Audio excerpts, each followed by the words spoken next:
कालका से शिमला तक का रेल ट्रैक सिर्फ एक रेल ट्रैक नहीं बल्कि एक अनपढ़ मजदूर की अजीबोगरीब काबिलियत का जीता जागता नमूना है, जिस पर आज भी यकीन करना मुश्किल सा लगता है। वो शख्स जिसने सिर्फ अपनी छड़ी से ही जमीनी पैमाइश की सटीकता से अंग्रेजी इंजीनियरों को हैरान करके रख दिया था। इस वीडियो में आपको हम बाबा भलकू के बारे में हर वो बारीकी बताएंगे जो आपने कभी सुनी नहीं होगी। बाबा भलकू वो शख्सियत हैं जिनके किस्से अंग्रेजी अधिकारियों के पुराने दस्तावेजों में आज भी मिलते हैं। कुछ लोग बाबा भलकू को दिव्य दृष्टा कहते हैं, कुछ उन्हें इंजीनियरिंग का शहंशाह कहते हैं। कुछ का मानना है कि बाबा भलकू को जमीनी भौगोलिक परिस्थितियों का दिव्य ज्ञान था, जिसकी वजह से वो जमीन के अंदर तक की परिस्थितियों का सिर्फ अपनी मामूली छड़ी से सटीक अंदाजा लगा पाते थे।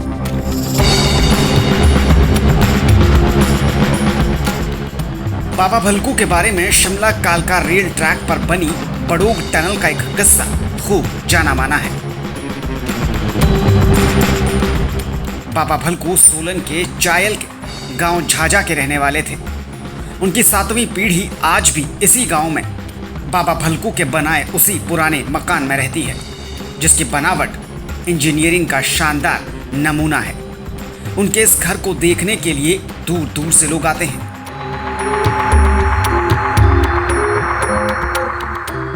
बाबा भलकू को 19वीं सदी का एक महान और कुशल इंजीनियर माना जाता है।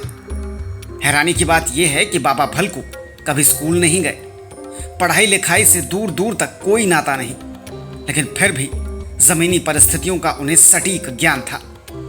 भारत तिब्बत सीमा पर सड़क निर्माण में भी बाबा भलकू की मदद ली गई थी और दुर्गम पहाड़ों को चीरते हुए सड़क निर्माण कर उन्होंने नया कीर्तिमान स्थापित कर डाला था।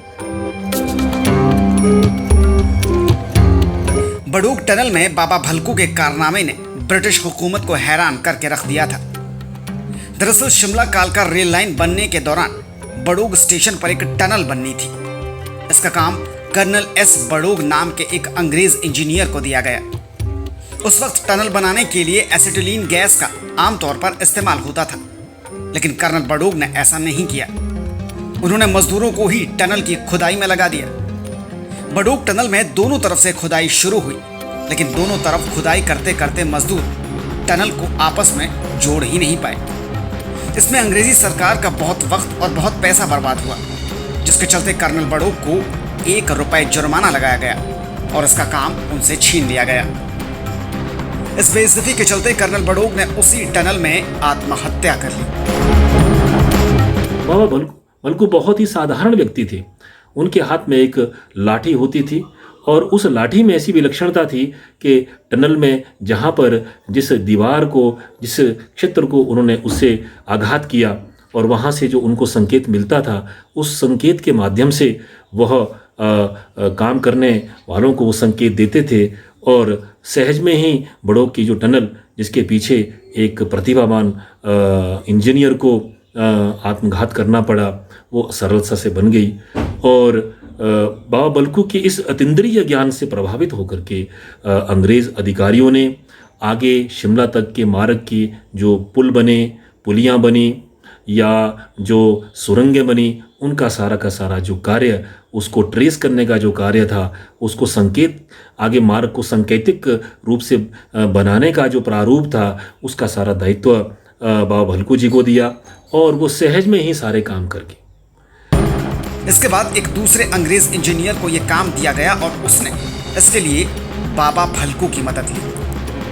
कहते हैं बाबा भलकू ने सिर्फ अपनी छड़ी के नाप से टनल के दोनों छोर के मिलने की सही जगह बता दी थी और उनके बताए तरीके से टनल निर्माण कामयाब भी रहा।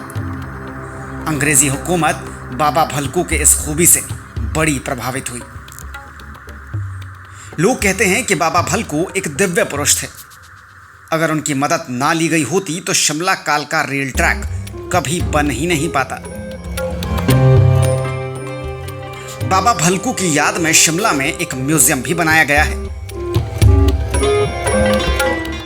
कहते हैं कि एक बार वो जगन्नाथ यात्रा पर गए थे, लेकिन वहां से कभी वापस नहीं लौटे।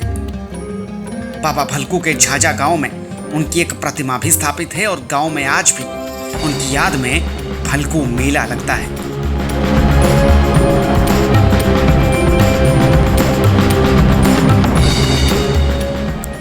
दो 2008 में शिमला कालका रेल ट्रैक को यूनेस्को ने हेरिटेज घोषित कर दिया, जिसके बाद भारत सरकार ने बाबा भलकू के योगदान पर गौर किया और शिमला में भलकू म्यूजियम बनाया गया। आज दुनिया भर से लोग शिमला कालका rail track per toy train का सफर करते हैं, लेकिन ये बहुत कम लोग जानते हैं कि शिमला कालका रेल लाइन का यह खूबसूरत सफर बाबा भलकू के बिना कभी मुमकिन नहीं हो पाता।